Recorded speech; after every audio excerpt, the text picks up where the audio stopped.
Welcome to our class tonight. This is our Q&A for Thursday nights.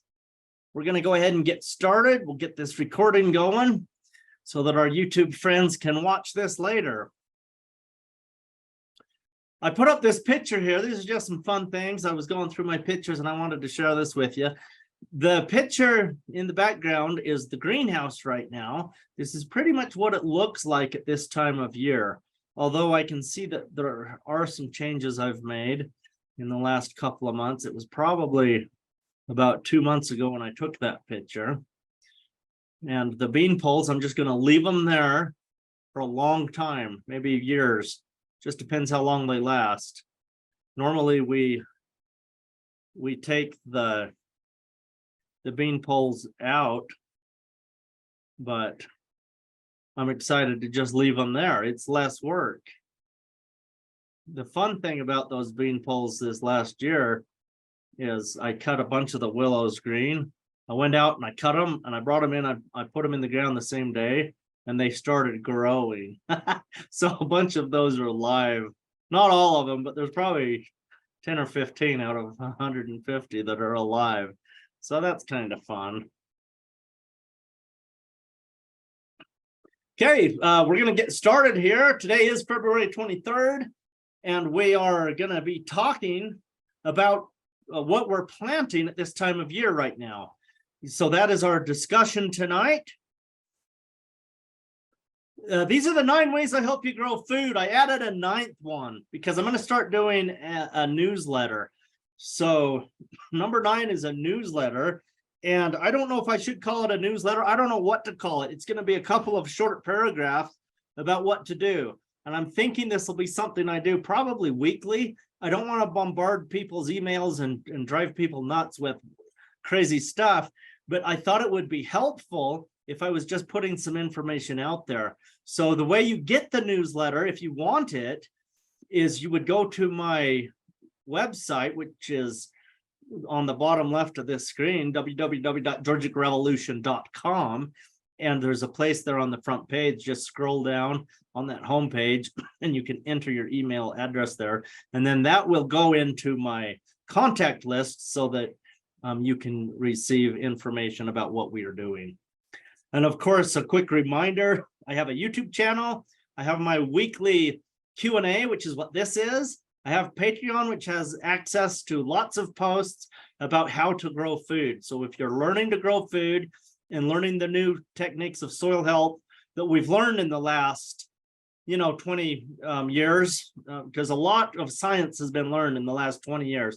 And in the last 5 years, there's been great breakthroughs. If you want to know what that stuff is, I talk about a lot of that on my Patreon page. So for $8 a month, you can get access to my video library. I'm a laboratory. I can help you with having understanding your soil. If I get a soil sample from you, I can look at that and we can help you with that.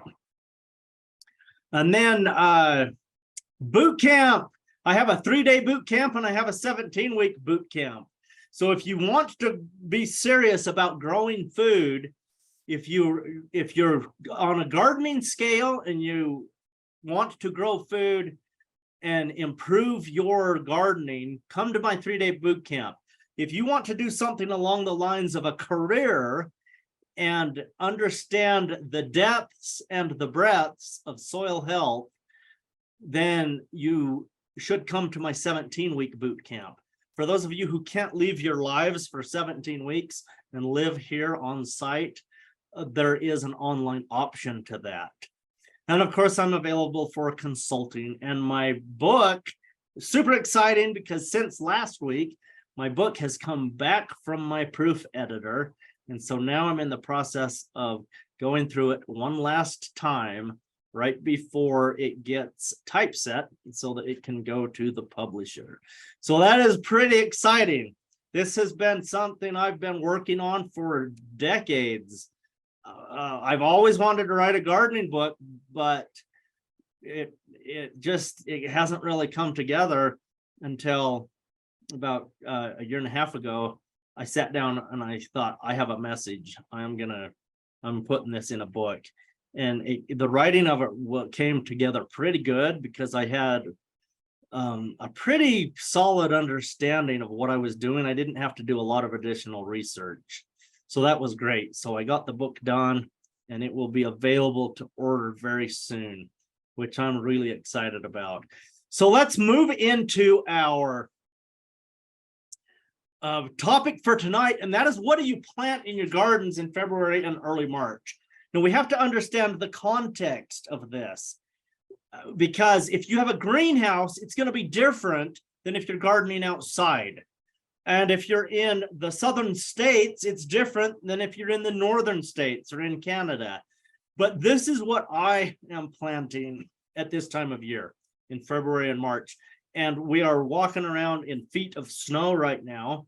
And we've been, everything's been icy and white, like a winter wonderland at the North Pole since November.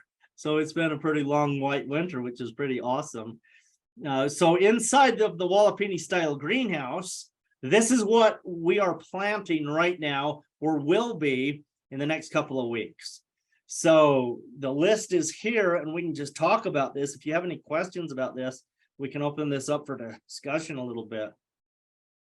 But tomatoes, I plant those seeds inside, and I just use a plug tray that has 200 cells per tray.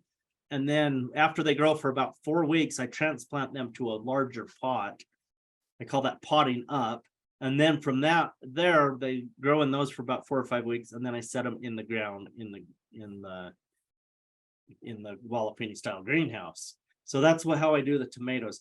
Potatoes,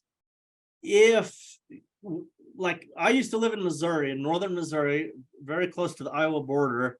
So that was where our latitude line was. And we would plant potatoes in March. The earlier, the better. So once the snow left, we would plant those early potatoes. It seems like they did really well. The earlier we planted them, the better they did, it seemed like.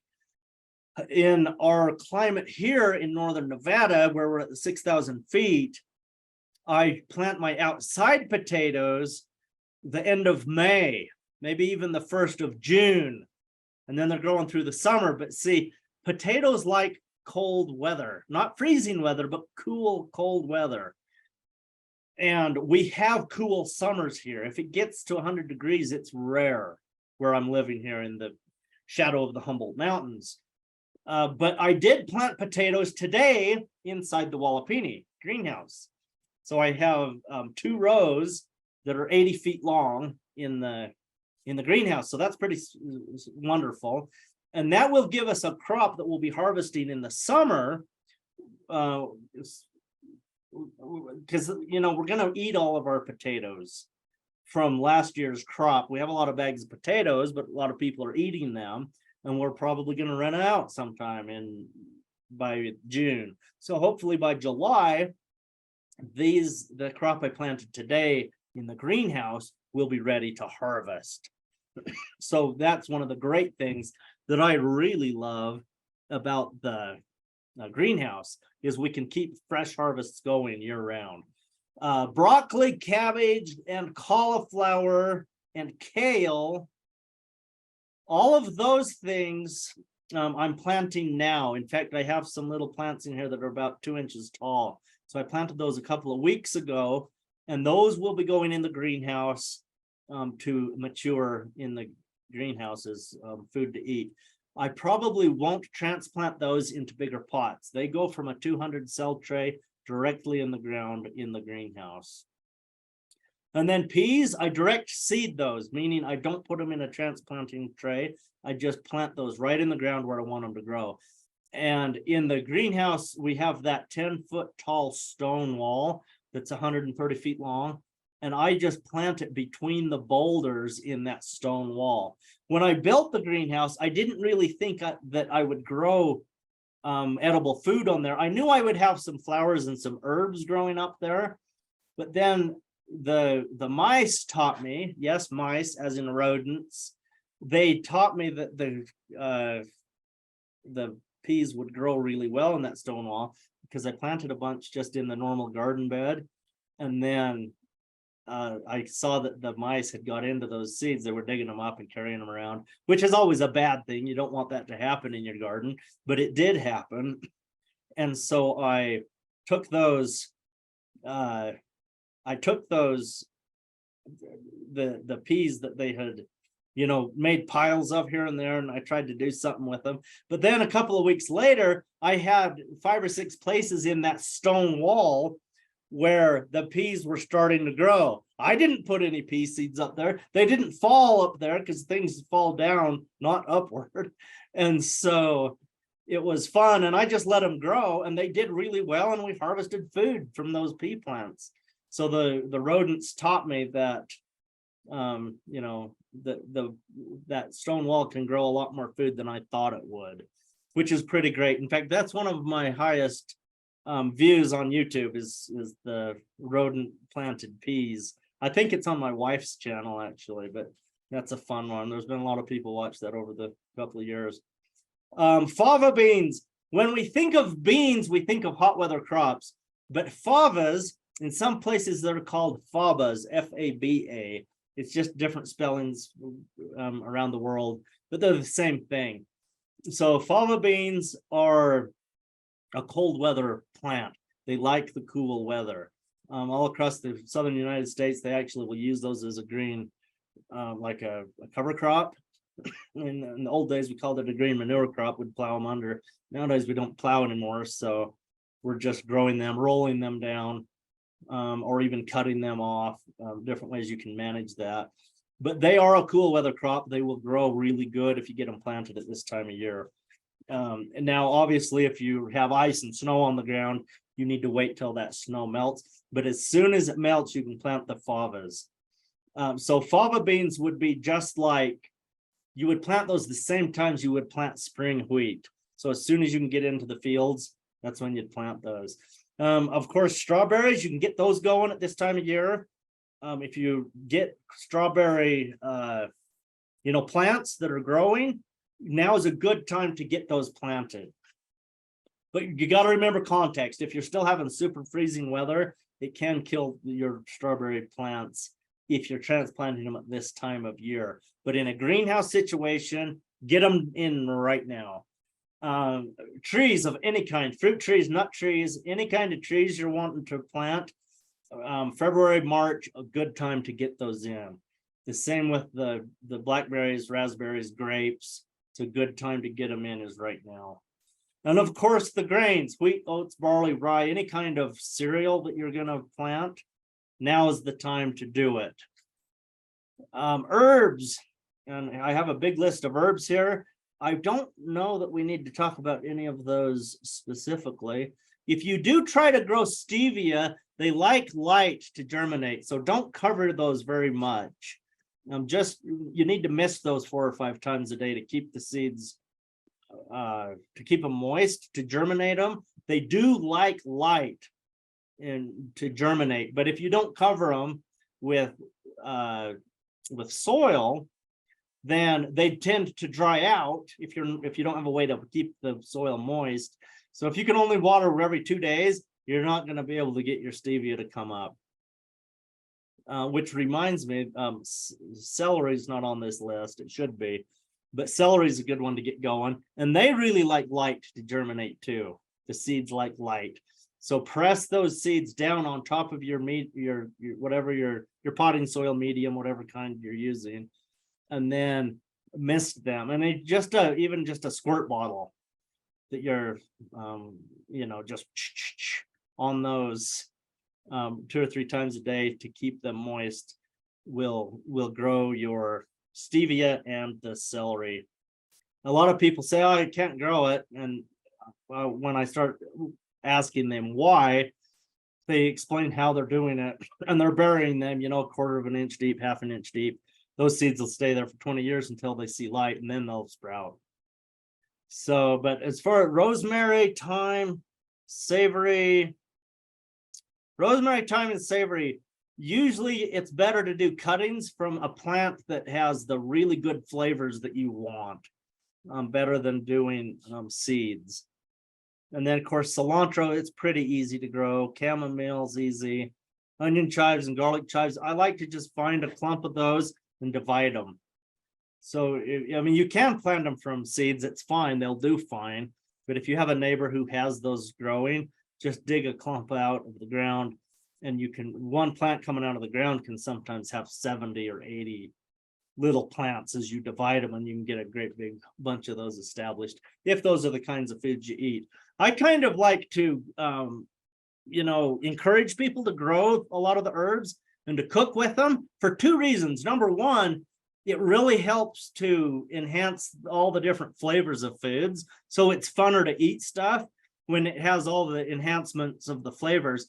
The other thing is there's some really major, awesome benefits to eating these types of herbs, because they just have such good like medicinal value.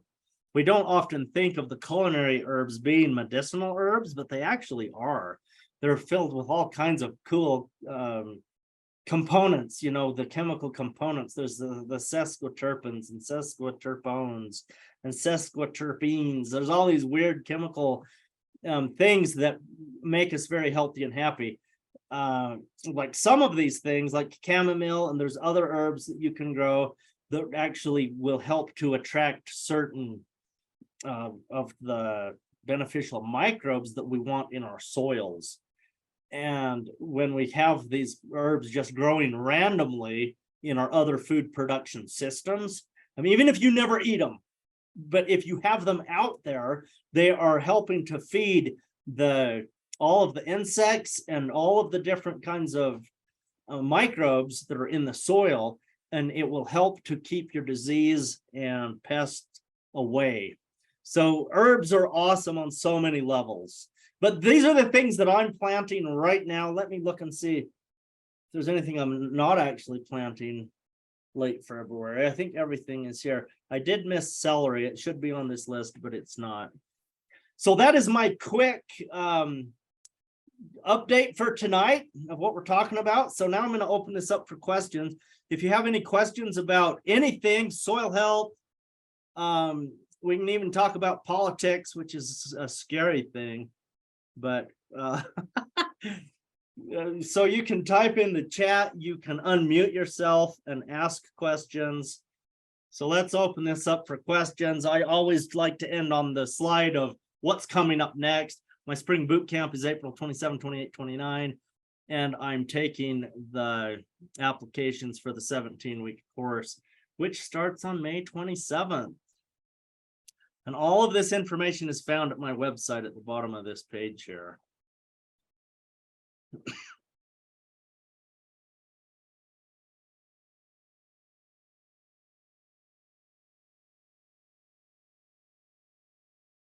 So collect your thoughts. Ask me a question about food production, and we will be able to talk about that with you.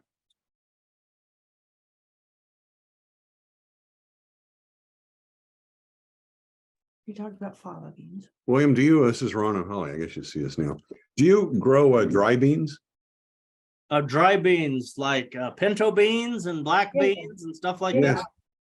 Yes. Yeah, I have. In fact, I'm trying to breed a landrace variety of an Anasazi bean that will grow here in our high altitude. And I'll tell you a story about that. I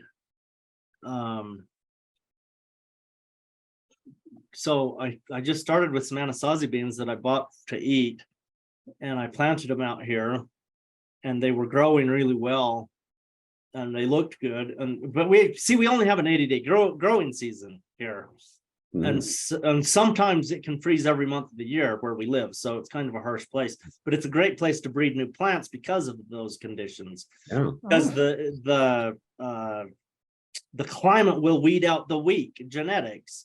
And so that's a real advantage. But so I had these growing, they were really good. They had big, beautiful pods on them, and we got our killing frost like maybe the second week of September.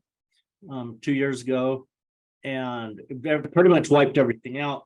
So I went out to look at everything, and there were no beans inside those pods that were big enough and viable enough that I thought that they would do anything. And you know, the leaves had turned black, they were falling on the ground. So they were completely dead. And so I didn't harvest any of those. The next spring, which was this last spring, I went out there and I was planting tomatoes in that area. Of course, I don't clear my soil off. I don't clear the plants off the soil. If I have a lot of debris that's tall, and I'll run the lawnmower over it and knock it down. And that's what I had done. I drove the riding lawnmower over this area, and so it had knocked it down. And as I was making holes in the ground with my dibble, it's just a sharpened stick. So I was just sticking holes in the ground to put my tomatoes in. And there's all these beans all over the place. And my first thought was, who came out here and spilled all these beans? Because I know I didn't. And so, and then I was like, wait. But it only took me a second to think that. And then I'm like, wait, this is where those Anasazi beans were last year. What happened? And I got to looking, and those plants had actually filled out to have like full mature beans. Wow. What just after the frost. And I didn't know that a bean plant would do that, because I don't know everything, obviously. And so I contacted my friend Joseph Lofthouse, who's he's pretty good. He's a famous plant breeder. And he goes, oh yeah, beans will do that. Wow. And so I thought, well, okay, great. And the beautiful thing about the genetics we're capturing is that they are adapting, because we have seeds that are viable and growing from that experience. And so it's going to shorten the time that those beans are growing. Now, you know, it could take several generations, but eventually we have a bean that works for high altitude, intermountain valley growing all across the West, which is something that's very hard to get from seed companies. Because as most people, maybe most people don't know this, but most people in my world know that most of the garden seeds grown, if you just go somewhere and buy a packet of garden seed, it was probably grown in the Willamette Valley of Oregon. So those seeds are bred there every year and replanted there every year. So they are adapted to that location. And so what we're doing is we are adapting them to a completely different location. So that was pretty awesome. Pretty good stuff. So yes, we grow dry beans. Not a lot of them, but we are growing some. All right. So does that mean then that I could plant beans in a pod? Yeah. So and what they would take a little longer to sprout, or Yeah, keep talking, John. I'm not sure I fully understand your question. well, I have all these beans that I picked that are still in a pod, and I haven't shelved them. Could I You can just bury the pod. That pod will rot away and bury then the pod. come out of it. You can do that if you want to do it the lazy man way. That's anything that would save labor.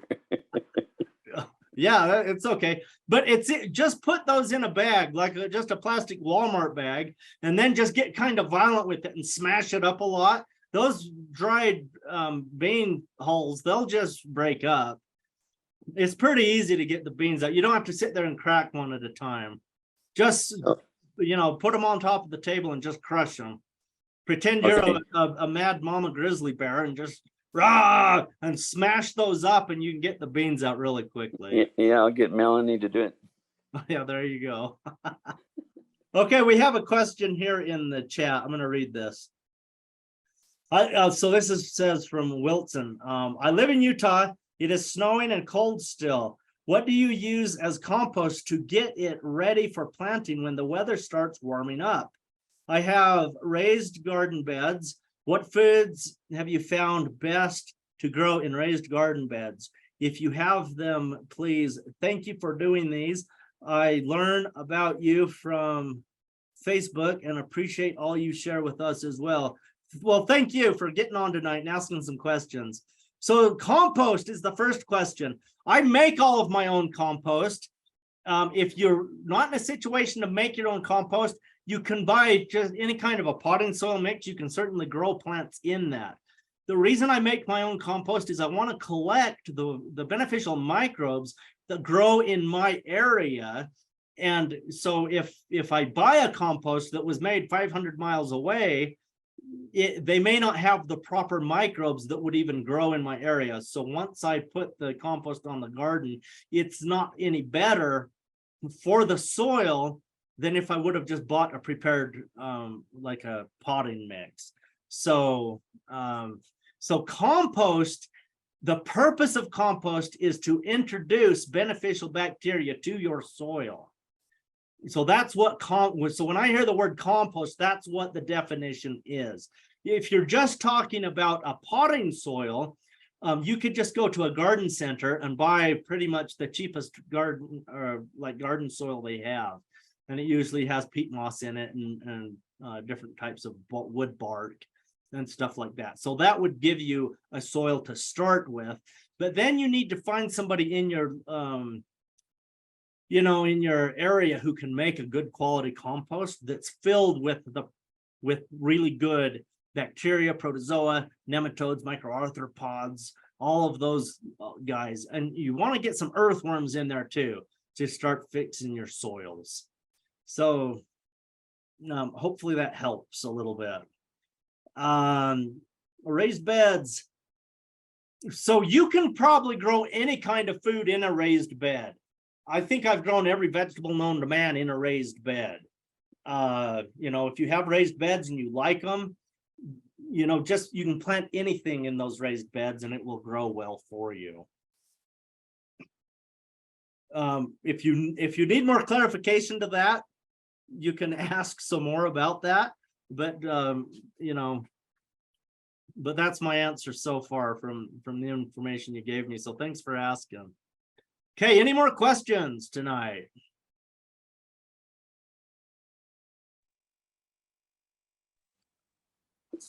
So, William, my compost is outside in a barrel, and it's probably frozen at this point.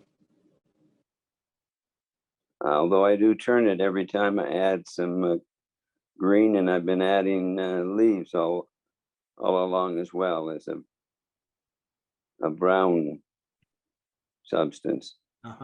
Okay. What do you think of that? I mean, I guess when it warms up, it'll decompose faster, or is it? Yeah. So anytime that a compost freezes, your beneficial microbes are not working. They're not active. If they have time, which usually they do, and when the weather gets cold, they will sporulate or go into a cyst form, which means they go dormant. And so anytime that you let a compost freeze throughout the winter, it's not going to be the best compost in the world once you start to use it. So probably what you're creating is more of like a detritosphere to put on top of your garden bed, because you want to add an inch or two of some kind of organic matter to the top of your garden. If you want a compost that is creating your microbes to be really good and active, then you need to be able to protect that through the winter. And if you simply can't do that, then start making your compost. Get all your materials together, like 60 or 70 5-gallon buckets full of compost. That's kind of a volume that would work for a small compost pile. And then you would mix that up and get it going in like April, maybe even March. But by the time the thermophilic stage is over, meaning the hot stage, and you've turned it 6, 7, 8 times, by the time you've done that, your freezing weather is pretty much over around sometime in May. And then you can let it like we call it like ripen or mature. But what's really happening is the fungal content is growing.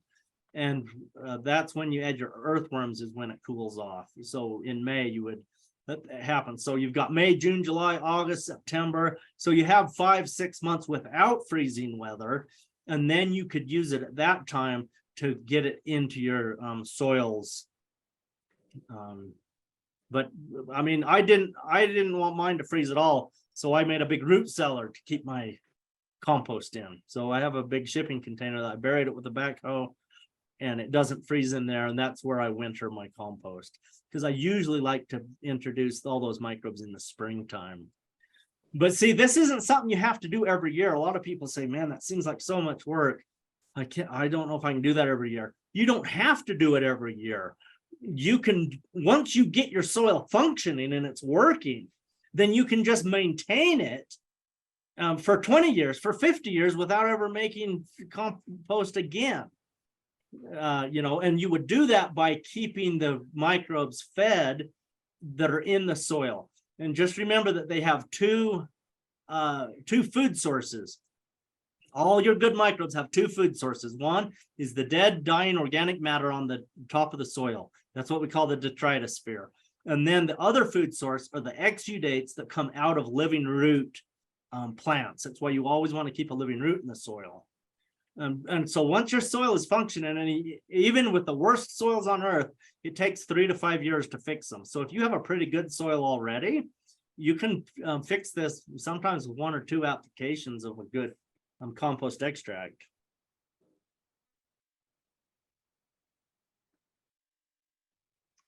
Thank you.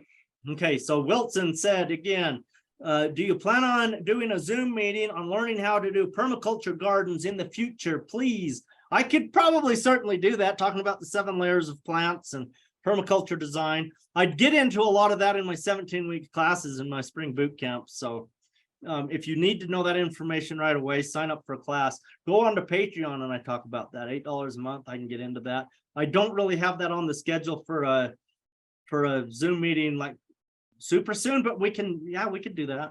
I think we talked about the 7 layers 2 or 3 weeks ago, so that would be on YouTube right now. If you go to my YouTube channel, then you can go watch all the free Zoom meetings I've had. Okay, any more questions tonight? I'm gonna Jared has his hand raised. Jared, go ahead and unmute and ask your question.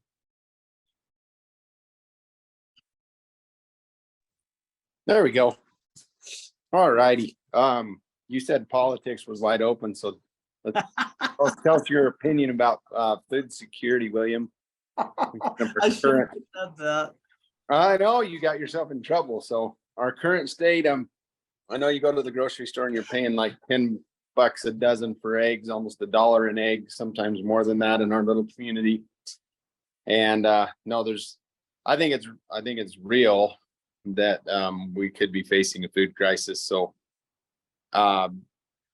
what's your opinion? Bottom line, we grow our own food, but speak to that a little bit, because I know you have an opinion.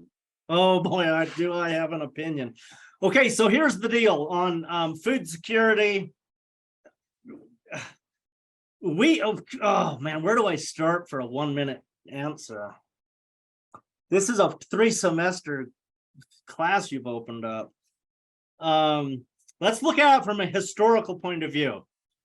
Historically speaking, the last 75 to 100 years is the weirdest time in human history. Humans have never seen anything like this. And can it be sustained? Can it go on? Because we just get up every day, and I'm talking about humans, okay? We get up every day, we go to work, we come home, we get depressed, we get drunk on the weekend to try to survive. I don't drink, but that's a lot of humans do. And it's kind of a sad state of affairs. But I mean, how many people have a milk cow?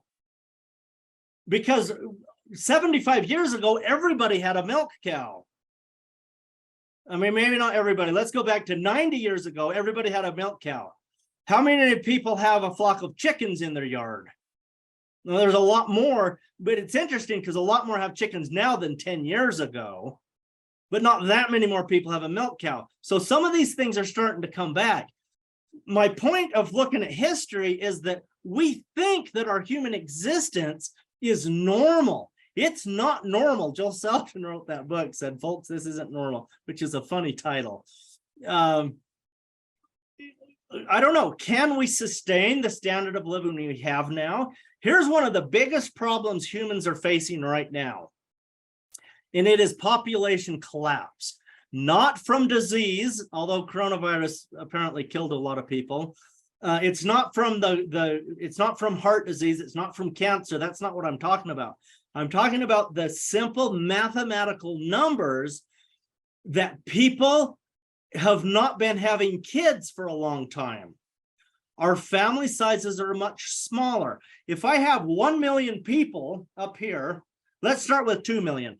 I have 2 million total population of humans on the earth, okay? So 2 million people, they all pair off and they all have one child. So now in the next generation, there's 1 million people. If those 1 million people pair off and have one child, now there's 500,000 people. If the next generation, how many are there? 250,000. The next generation, how many are there? Pretty soon there aren't any more people. And people, I don't know why this happened. I haven't done the research, but in the past, like 150 years, we have stopped having children. The human race has stopped having them. China had its one child policy for a long time. And then they saw that that was a mistake, and that was lifted a while back, and they're trying to encourage people to have kids, but it became popular in our modern life to not have kids. And so the young people they're not having children. And so that is the biggest catastrophe that has happened from an economic point of view worldwide. Yet but very few, you have to look for this information to believe it and to understand it. Very few people are talking about this in mainstream media, and we're still learning. Like, I don't know, I was on a webinar recently and I thought, why aren't these people up to date? Because they were still preaching the old Bill Mollison doctrine. He's the guy who started permaculture. No, I absolutely love permaculture as far as the design works are, how to grow food, how to integrate all the different systems, all the different kinds of plants and animals. So the ecology part of permaculture was fantastic. But Bill Mollison really made a mistake in his writings and the things he taught, because he was kind of a zero population person. He said we have to limit the number of people, the population, because there's no way we can feed them in the future. I think it's a bigger problem to feed people in the next 60 years because we don't have enough young people to grow the food, or to make the batteries that you put in your smoke alarm, or to make the iPad, or to make the sunglasses, or weave the clothes. Anything that we buy and purchase in our modern society and trade globally, our world is changing. The next 20 years, we will see significant changes. And a lot of people who haven't really thought it through or looked at it, they're like, oh man, look at all this stuff that is happening because of COVID. COVID was certainly a wrench in the gearbox, but a lot of these things were already happening. Japan, they sell more adult diapers than baby diapers. That tells you that there are more old people in their demographic than babies. We need to be encouraging young people to have families. Young people need to get married. They need to have some kind of a foundation. See, 100 years ago, religion was the foundation, but that's unpopular now. It's not unpopular with me. I promote good, solid religion. Pick a religion and have some morality in your life. But we need some of these old-time values are, excuse me, they are vital to move forward. So what does this have to do with food? Well, it has to do with food production, because if we don't have people, we're not going to have any food. What if we run out of truck drivers? What if we run out of people in the fields harvesting? Well, we've got robots to do that now. I don't know. You ought to get on Google sometime and look up YouTube, just like strawberry picking robots. And I've hurt my back enough. I mean, not seriously, but I mean, my back has ached enough picking strawberries that I am grateful for the technology that they're coming up with. But I mean, who are they going to pick strawberries for if there's nobody to eat them anymore? We are breeding ourselves out of existence by not breeding. I hope that wasn't crude, but I mean, from an agriculture point of view, that's what we call procreation, is breeding. So there you go. And I am a farmer, so that's what you get. But yeah, so where is our food security right now? Our food security is in our own knowledge of what we're doing. Some of the geopoliticists right now, they're saying that Germany is going to collapse like really soon. Their major, like their GDP, not in numbers, but the thing that they actually send out to the world is the machines that build other stuff in factories. When I lived in Missouri, I worked at Energizer battery manufacturing company, and I made all the I made 9-volt batteries for the 5 years that I was there. I had this machine and I ran the machine. But most of the big machinery in that place, in that big factory, it came from Germany. Germany is where they built they would order the machines and they'd come in on semis, on crates, and the maintenance people would put them together. But that's what Germany is really good at, is that super high-tech robotic, not modern robotics, but it's the machinery that's used in factories. So, you know, when the manufacturing of the world needs to upgrade to whatever, who's going to be building it? Because Germany, I mean, let's think about it this way. The baby boomers, most of the baby boomers retired this year. Okay. Within 5 years, all baby boomers will be retired. In the United States, their kids, I'm not going to be precise on each generation, but the millennials are the workforce of today. They are the workforce for the next 15, 20 years. And the millennials are having kids. We don't know if they're going to have enough kids to produce enough of the products to maintain our standard of living. But even if the United States does produce enough population to keep going, we still, in 20 years, we will not be, maybe in 5 years, honestly, we will not be the global world, the economy, like all those shipping containers that come on those giant ships from Taiwan and China and the manufacturing hubs of the world. We're not going to be importing that stuff because they don't have the manpower to keep producing it. Now let's add in something like COVID to that. And then let's add in something like the worst drought that we've ever seen in our lifetime to that last year. You know, the snow in North America is pretty great. My son's in Germany right now. They're not having a winter there. It's kind of nice weather. They're supposed to have cold weather with lots of snow. The Alps are not getting their snowfall. They're having their droughts. And those rivers were drying up. I saw a thing this summer. I totally don't remember the statistic, but it was something like 20 or 50 or 80. I don't remember, but major rivers were drying up. The barges on the Mississippi couldn't get their corn. They had a bumper crop of corn. They couldn't get it down to the Gulf of Mexico to ship it worldwide this year. So I don't know that the yield was that great, but they did get a corn crop this year in the United States. But they were excited because the price was high. Finally, farmers were going to pay for a lot of bills they had. Guess what? They didn't pay for it because they had to pay shipping on railroads because the barges were getting stuck on the mud bottom of the Mississippi because of the droughts. Anyway, I could scream gloom and doom all night. That's not my purpose. My purpose is to scream and jump up and down about the positives.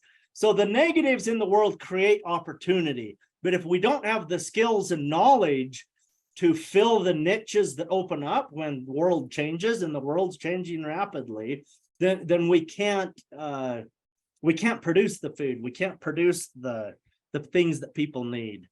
You know, so many things have been outsourced to other countries, and in this country, we're really good at having degrees, like the doctors and the lawyers and accountants and the businessmen and analysts and computer engineers and all of those, which are good professions. We need people in those professions. We need more people in those professions. We need people to be better at those professions.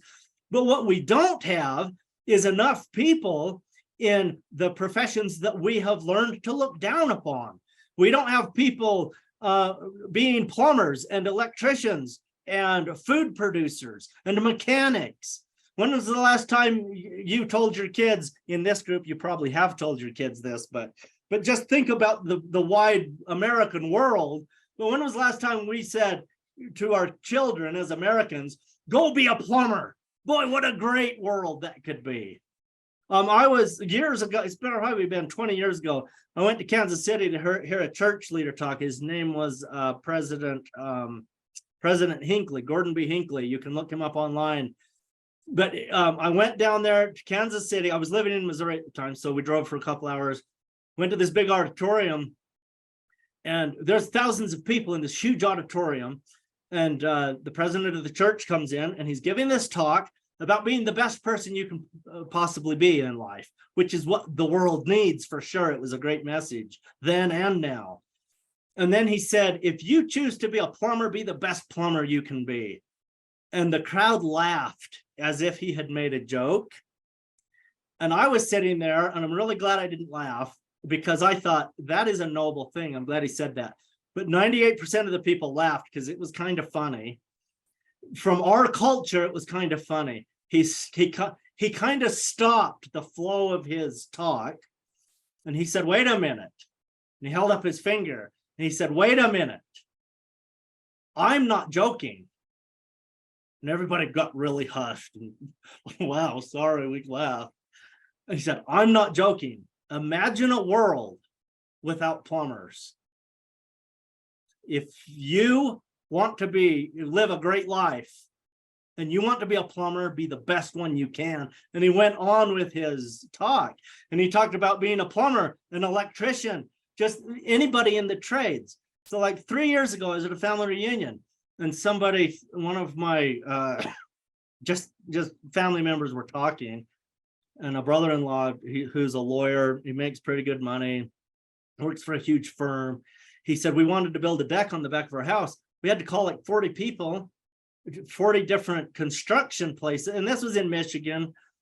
You'd think that people in Michigan, there would be a carpenter. He couldn't find one. He said, we still haven't built our deck. We couldn't find anybody who would build our deck. Nobody works in the trades anymore. I mean, it's interesting. It's an interesting world that we live in. We have told our kids for so many generations, get off of this farm, get off of this ranch, go do anything except for this. And guess what? They did. They responded really well.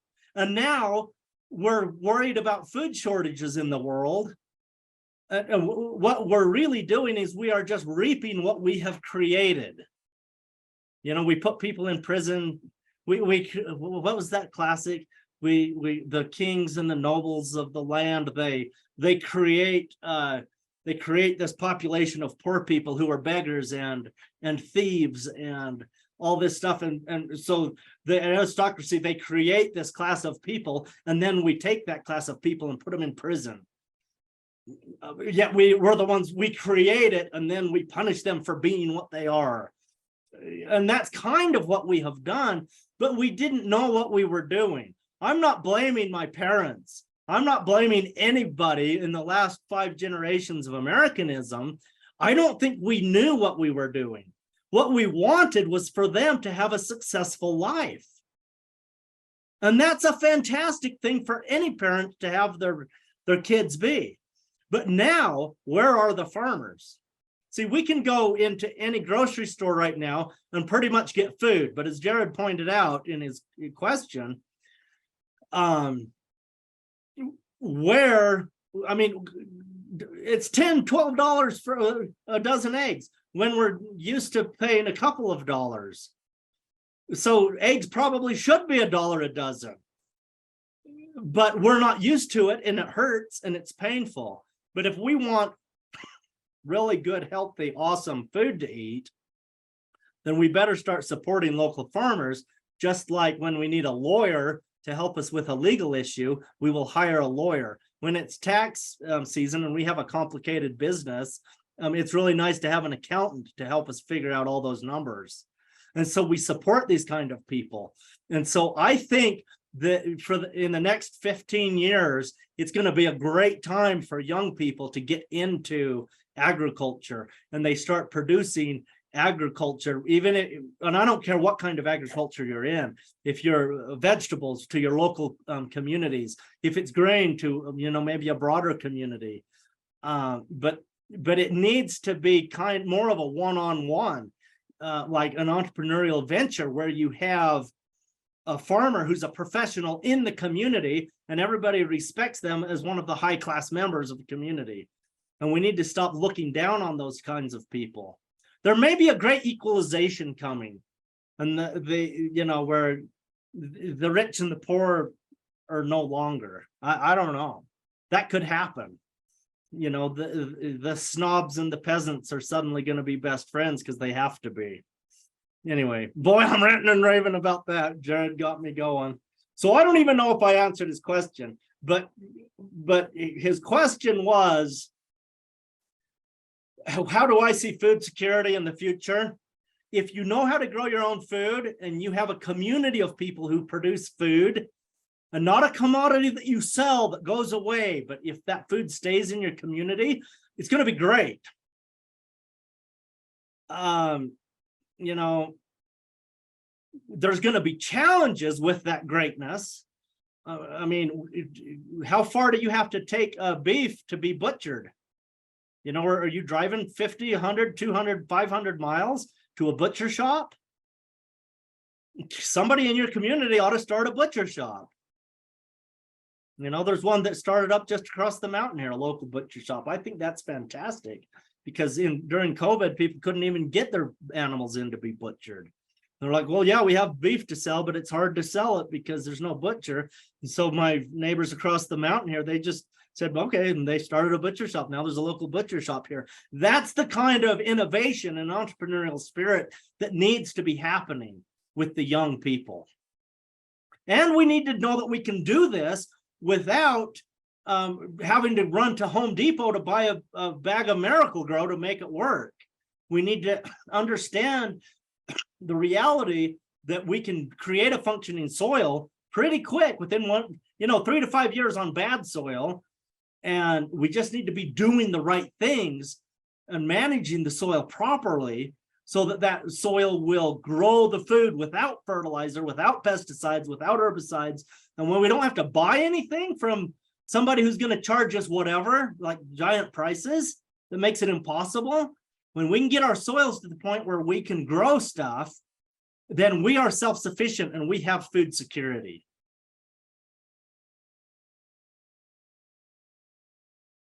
We've got one more question in the chat. I'm going to read that. Have you planted potatoes in your greenhouse during the winter, and how have you accomplished success with potatoes during the winter months? They do good. You don't want to go through the dead of winter because my greenhouse freezes in the winter. I want it to freeze in the winter a little bit because kale and spinach, there's one more. What is it? Anyway, kale and spinach, they're not edible unless they freeze.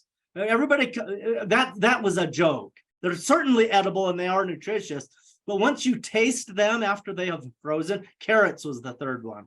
Yeah, carrots, kale, and spinach, those should freeze several light frosts to make them the most palatable and most glorious foods in the world. They are very good food and they're happy to eat if you let them freeze. So I like a little frost in my greenhouse. But that wasn't your question. Your question is about potatoes. Yes, I've grown potatoes. I grew some in there last year to see how they would do. I did them as an experiment, and I grew maybe 10 or 15 plants, and they did pretty good. So I planted them at this time of year, late February, and then I was harvesting them in July. So today, this morning, I just went out there and I planted 2 rows that are 80 feet long in that greenhouse. And then we'll have that to feed us in July. So yeah, they did good. But since I want my garden to freeze in the winter, I'm not going to be planting those in October because during December, well, even like November, December, January, February, I want frosts in there to sweeten up my winter crops. Not killing frosts, but light frosts. Okay. We've been talking for a long time. I'll take one more question. Then we're going to cut this off. I told my wife, I said, we're going to start doing these for 30 minutes. These will never be 30 minutes. Listen to me ranting and raving. Oh dear. Okay. If you have any questions about your soil health. Oh yeah, what is our YouTube name? Vernie, help. I don't know my YouTube name. That's technology. That's computers. We will try to get that in the chat here. I think it's just your name, but I'll try to find the link and post it. Here's what you do. I'm going to share my screen again so you can get a picture of this. Just go to my website and it's linked there. So can you see the bottom of this page? www.georgicrevolution.com. That's my website. If you go to that, then my YouTube channel is linked to that. So there you go. And if that doesn't work, get on Google and type in gardening with William DeMille. Everything on that first Google page that comes up is most likely me. Although there's another guy named William DeMille who wrote a gardening book years ago. And he's, if you remember Cecil B. DeMille, he was the movie producer who made the epic 10 Commandments. When I was a kid, I told people that was my grandpa. It was a total lie, but we are distantly related, but I never got any of his money. But he had a brother named William who was a gardener. So ancient information does come up on William DeMille. So anyway, all right. It's been fun tonight. By the way, that's about as political as I get. I never pick sides. I never tell people who I vote for. None of that stuff. Because it messes with relationships. But I'll tell you this, I'm not a modern conservative or a modern liberal. I'm an old-fashioned liberal when that word actually meant something totally different than it means today. It means that we care about people. It would be more like saying we believe in the Constitution of the United States about the time it was written, barring a few things like slavery and stuff. Those were some mistakes they made that they should have fixed at the time, but they didn't, which has caused us problems even up till today. So good night. We're going to close this off, and thank you for being here. The recording will be on YouTube as soon as it uploads, probably sometime tomorrow. And we'll be back next week, same time, same place, same link. Thank you, William. You're right. welcome, and good night. See you next week. Thanks, guys.